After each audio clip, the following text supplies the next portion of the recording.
Bonjour à tous, je vous fais cette intro de vidéo largement après la vidéo que vous allez voir puisque j'ai tellement en fait changé le prototype en cours de route que ce que j'ai dit au départ quand je me suis présenté et que j'ai fait l'intro ne correspond pas du tout à la vidéo qui va suivre et à ce que j'ai fait par la suite. Donc pour ceux que ça intéresse, à la base, je voulais swapper cette Fiat Panda avec un moteur de Fiat Punto, et finalement, j'ai décidé de la swapper avec un moteur de moto. La vidéo qui va suivre, c'est la première partie du démontage de l'ancien moteur de voiture et la mise en place du moteur de moto avec les fixations, etc., etc. Donc voilà, bon visionnage et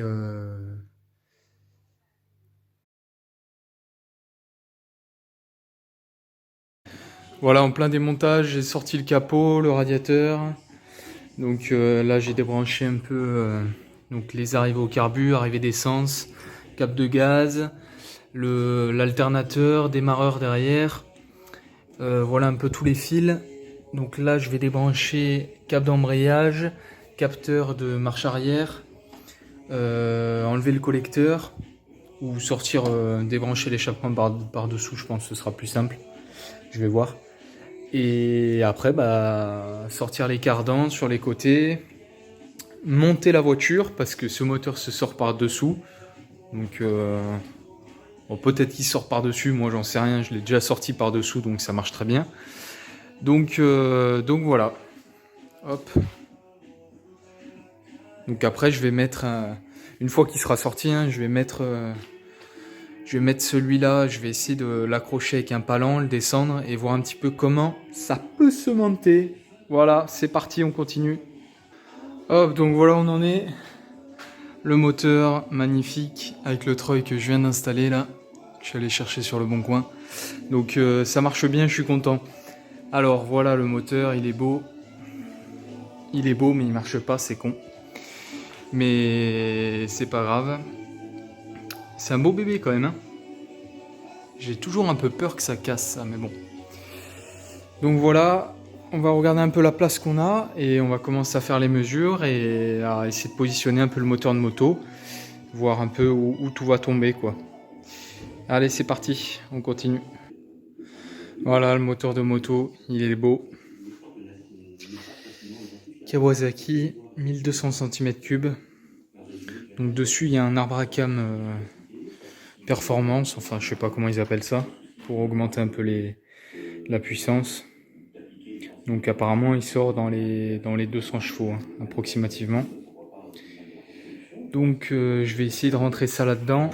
Le but, c'est de se fixer, enfin, de mettre le moteur en place, voir si j'ai la place de mettre la boîte de vitesse d'origine pour essayer de voir un peu comment tout ça tombe et de commencer à faire des pattes de fixation par rapport au point d'ancrage là, donc ici là sur la traverse, ici là où j'ai laissé, pour fixer le moteur quoi, grossièrement et commencer à travailler autour pour voir comment je vais mettre tous les organes de transmission. Allez, c'est parti. Bon, ça paraît petit, hein. Donc je vais enlever le support moteur là. Et pour essayer de gagner déjà 10 cm. Mais c'est chaud, c'est chaud. Au pire, je déplacerai la calandre, mais bon, j'aimerais bien garder les proportions d'origine de la voiture. Donc j'enlève ça et on voit. Bon, il y a un petit peu de changement parce que forcément, une fois que c'est mis en place, il y a des choses à revoir un petit peu. Donc, bien sûr, la boîte de vitesse d'origine de la voiture que je pensais mettre, c'est même pas la peine. Parce que la sortie du pignon de boîte du moteur de moto, elle n'est pas du tout alignée par rapport à la sortie, enfin à l'entrée de la boîte de la voiture qui est plus située vers là, alors que là, le pignon, il est là-bas, quoi. Et forcément, le moteur rentre au chausse-pied, donc à l'intérieur. Donc, vous voyez, il n'y a pas beaucoup de marge, hein. Déjà, le ventilateur, je vais pas pouvoir le mettre à l'avant parce que là, je vais avoir l'échappement, le collecteur. Donc, ce que je vais faire, je vais mettre les cardans en place sur les roues. Je vais voir à peu près où ça tombe et je vais essayer de me faire un pont en fait, mais un pont sans différentiel quoi. Avec simplement une couronne et un peu comme un quad quoi. Comme un quad mais avec des cardans et sans différentiel. Donc c'est parti.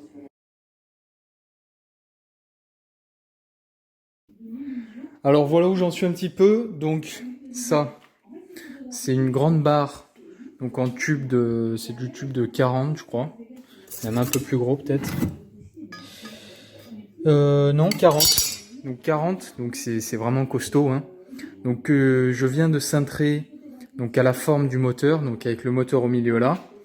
Et de manière que chaque côté, chaque extrémité même je vais dire, viennent sur les supports moteurs d'origine, enfin sur les traverses, donc là où il y avait les supports moteurs d'origine, et moi je suis venu découper là. Donc ça c'est de la ferraille, c'est du 6 mm, hein, donc on peut y aller quoi dessus. Et moi je vais venir mettre ces plaques de ferraille, donc là je vais faire les trous de découpe, donc sur les traverses, et après la barre, donc c'est super, ça tombe. La barre qui tient qui vient tenir, je vais y arriver, tenir le moteur, sera soudée comme ça avec deux gros cordons, donc histoire que ce soit bien costaud. Hein.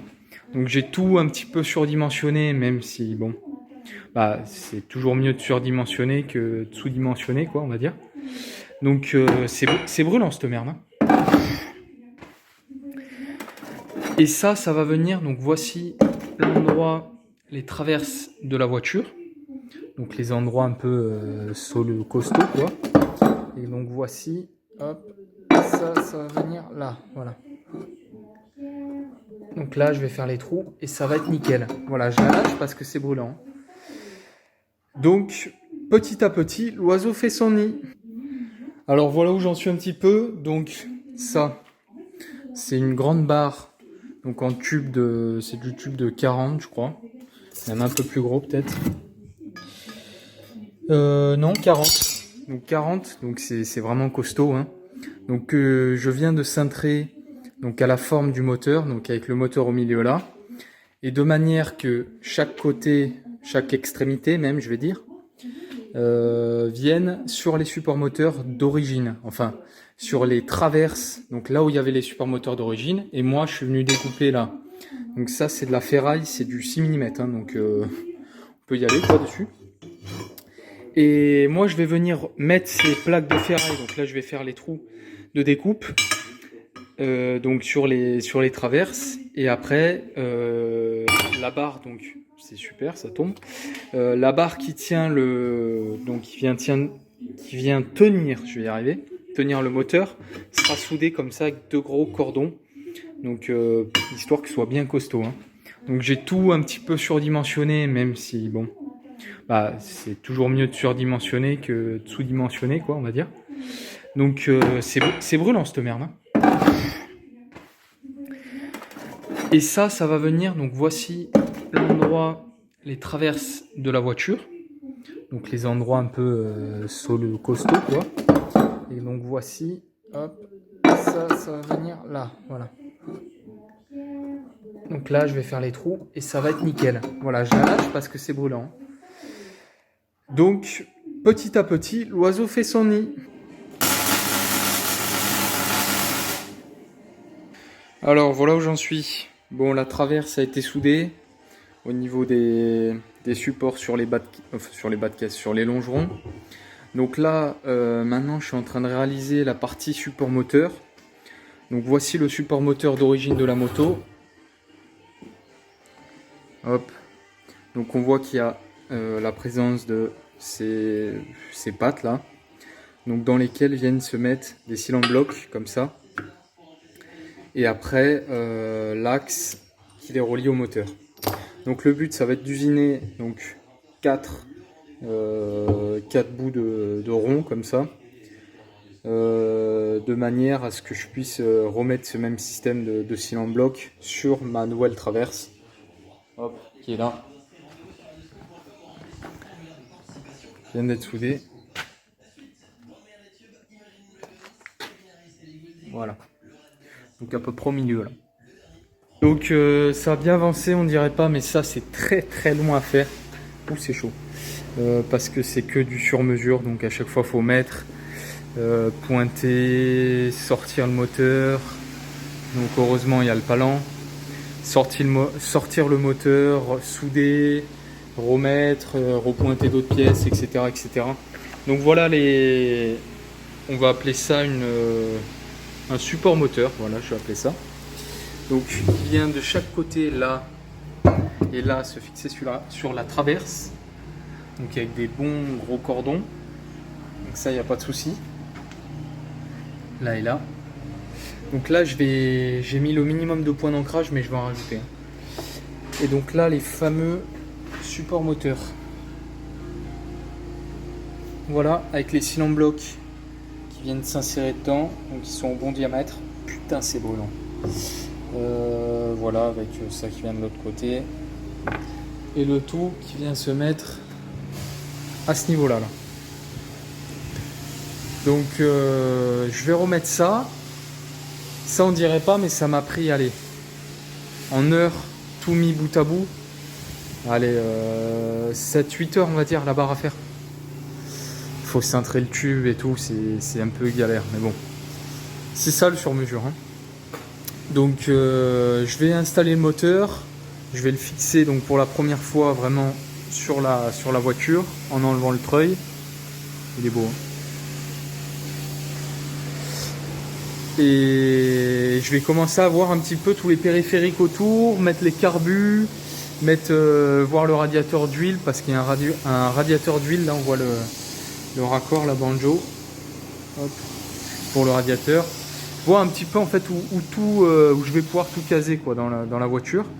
Et dès que possible, je le fais démarrer. Enfin, je fais 2-3 connexions là au faisceau de la bagnole pour le faire démarrer et l'entendre un peu tourner quoi. Ce serait sympa. Allez, on continue.